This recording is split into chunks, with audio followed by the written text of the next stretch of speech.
நண்பர்களுக்கு வணக்கம். எல்லோரும் நலமாயிருப்பீர்கள் என்று நம்புகிறேன். இன்று நாம் வீரயுக நாயகன் வேல்பாரியை பற்றி பார்க்க போகிறோம். சு. வெங்கடேசன் அவர்கள் வீரயுக நாயகன் வேல்பாரியை பற்றி விரிவாக ஒரு புத்தகத்தை வெளியிட்டிருக்கிறார்.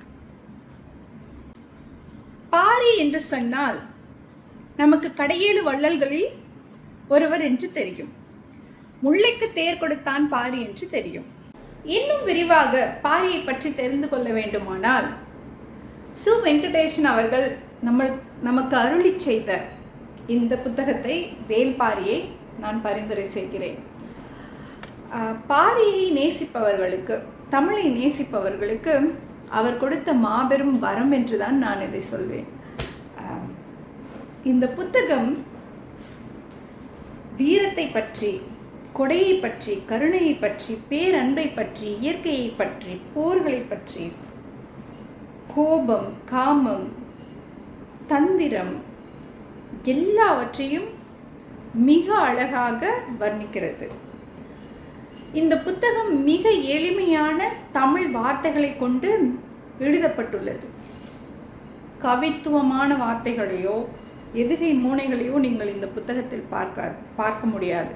ஆனால் இந்த புத்தகம் உங்களுக்கு மலையின் அழகையும், மலைவாழ் மக்களின் வாழ்க்கையையும், அவர்கள் உணவு முறை, வீரம், அன்பு,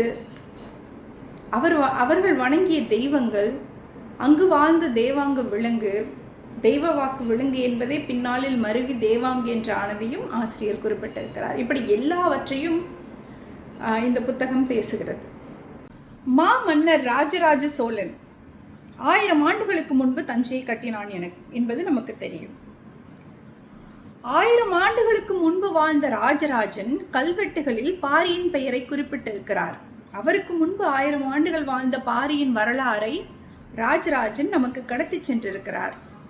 இது எவ்வளவு வியத்தகு விஷயம் தெரியுமா?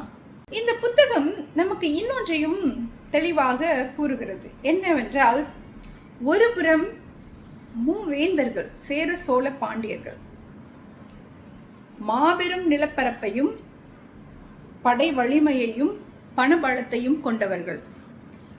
இன்னொரு புறம் பரம்பு நாட்டை ஆளுகிற குறுநில மன்னன் பாரி, இயற்கையையும் மழையையும், மரம், செடி, கொடி, விலங்குகள் இவை அனைத்தையும் நேசிக்கிற மாமனிதன். உலகம் முழுவதும் அவன் குறுநில மன்னனாக இருந்தாலும் பாணர்கள் என்றால் பாடல் பாடி அரசரிடம் பரிசு பொருள் பெற்று வாழ்பவர்கள். இவர் புகழை உலகம் முழுக்க பரவச் செய்திருக்கிறார்கள். பாணர்கள் எப்போது சென்றாலும் மற்ற பெருமன்னர்களிடம் கிடைக்கும் கொடையை விட பாரி அதிகமாகவே கொடுத்து அருளியிருக்கிறார். பாரியின் குடும்பத்தை கூற வேண்டுமானால், ஆதினி அவருடைய மனைவி, குழந்தைகள் அங்கவை சங்கவை. நான் 5ஆம் வகுப்பு படிக்கும்போது என்னுடைய தமிழ் புத்தகத்தில் அங்கவை சங்கவையை பற்றி நான் படித்திருக்கிறேன். அந்த முழு பாடத்தையும் நான் ஒப்பித்தது உண்டாம். வயல் நெடுக என் பாட்டியோடு நடந்து செல்லும் போது நான் அந்த வயதிலேயே பாரி நம்மை ஆட்கொண்டு விட்டான். சரி, பாரியை தேடி யார் வேண்டுமானாலும் பரம்பு மலை நோக்கி பயணிக்கலாம். உங்களுக்கு எல்லாம் கிடைக்கும். ஆனால் வணிகம் பேச, இயற்கையை சூறையாட நினைத்து நீங்கள் மலை ஏறினால் மரணம் நிச்சயம். அவன் எவ்வளவு பேரன்பும் கருணையும் கொண்டவனோ அவ்வளவு கோபமும் வீரமும் கொண்டவன். எதற்காகவும் இயற்கையை அழிக்க அவன் விரும்ப மாட்டான். பெரும் புலவர் கபிலர் ஒரு சிறு குறுநில மன்னன், பாண்டிய பேரரசின் கீழ் வாழ்கிற ஒரு குறுநில மன்னன் மூலம் பாரியின் புகழை அறிகிறார். அவருக்கு பாரியை நேரில் சென்று சந்திக்க ஆசை வருகிறது. உடனே ஒரு தேரோட்டியை அழைத்து அனுப்பி வைக்கிறார் அந்த மன்னன். மலையேறி செல்கிறார் கபிலர் பரம்பு மலை நோக்கி. அப்போது நீலன் என்ற ஒரு வீரன், பரம்பு நிலப்பரப்பை சார்ந்த அந்த வீரன் நீங்கள் யார் என்று கேட்கிறான். நான் கபிலர் என்று கூறுகிறார். நான் உங்கள் பெயரை கேட்கவில்லை, நீங்கள் யார் என்று அந்த வீரன் கேட்க வியந்து போகிறார் கபிலர். நான் எழுதுபவன், புலவன். எழுத்து என்றால் என்ன என்று நீலன் கேட்கிறான். எழுத்து என்றால் கூட என்னவென்று தெரியாதான் என்று யோசித்தபடி, சரி, நீ ஓவியங்களை பார்த்திருக்கிறாயா? பார்த்திருக்கிறேன், குகைகளில் சிற்பங்களை பார்த்திருக்கிறேன். ஒரு மரத்தை பார்த்தால் சிற்பமாக வரைவது போல நீ பேசுவதை என்னால் சிற்பமாக வடிக்க முடியும். நீ பேசுவதை என்னால் சிற்பமாக எழுத முடியும், வடிவம் கொடுத்து அதற்கு எழுத முடியும். இவ்வாறு விளக்கம் அளிக்கிறார் கபிலர். சரி, இப்போது கபிலர் கேட்கிறார், பாரிதான் உங்கள் மன்னனா என்று. அதற்கு நீலன் தருகிற பதில் இருக்கிறதே, அப்பா, ஆஹா, எவ்வளவு வியப்பான பதில் தெரியுமா? பாரி அரசன் அல்லன், வேலர் குல தலைவன்.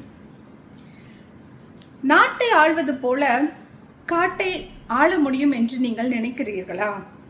காட்டை யாராலும் ஆள முடியாது. சின்னஞ்சிறு மனிதனால் என்ன செய்ய முடியும்? பகை, துரோகம், வீரம், சாவு, அவ்வளவுதான். ஆனால் காட்டை பாருங்கள், எண்ணிலடங்கா உயிரினங்கள், ஒவ்வொன்றும் அளவில்லாத ஆற்றல் கொண்டது. ஒரு பச்சை இலையை வாயில் போட்டால் கூட அடுத்த கணமே நீங்கள் செத்து மடிவீர்கள். துளிர்விடும் ஒற்றை இலை உங்கள் வாழ்வை முடித்து வைக்க போதுமானது. உங்களால் முடிவு செய்ய முடியுமா? காடு இலைகளால் ஆனதா, மரங்களால் ஆனதா, விலங்குகளால் ஆனதா, பாறைகளால் ஆனதா, பறவைகளால் ஆனதா, கொம்புகளால் ஆனதா என்று இப்படி நீலன் பதில் தருகிறான்.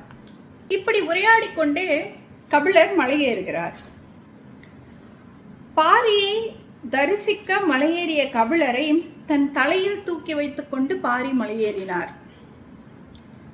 கபிலர் வியந்து போனார். இப்படிதான் இவர்களுக்குள் நட்பு தொடர்ந்தது, ஆரம்பித்தது, துளிர்விட்டது. பிந்தைய வரலாறுகள் நாம் அறிந்ததே. மூவேந்தர்களும் முதலில் சேரன் படை தொடுத்தான். இந்த போர் முதலில் மூழ்வதற்கு காரணமாக இருந்தது தேவ வாக்கு விலங்கு. வணிகத்திற்காக அவர்கள் இதை எதிர்பார்த்த போது பாரி சமரசம் செய்யாமல் மறுத்துவிட்டான். எக்காரணம் கொண்டும் இங்கிருக்கும் ஒரு புல் பூண்டை கூட நான் வணிகத்திற்காக பயன்படுத்த மாட்டேன் என்று. இதனால் ஒன்றன் பின் ஒன்றாக மூவேந்தர்களும் ஒரு சமயத்தில் ஒன்று சேர்ந்து பாரியை எதிர்க்கின்றனர். பாரி விரட்டி அடிக்கிறார், மூவேந்தர்களையும் வென்றுவிட்டார் பாரி. சரி, வீரனை வீரத்தால் வெல்ல முடியாது என்றால் அடுத்தது வஞ்சனையால் தான் வீழ்த்துவார்கள்.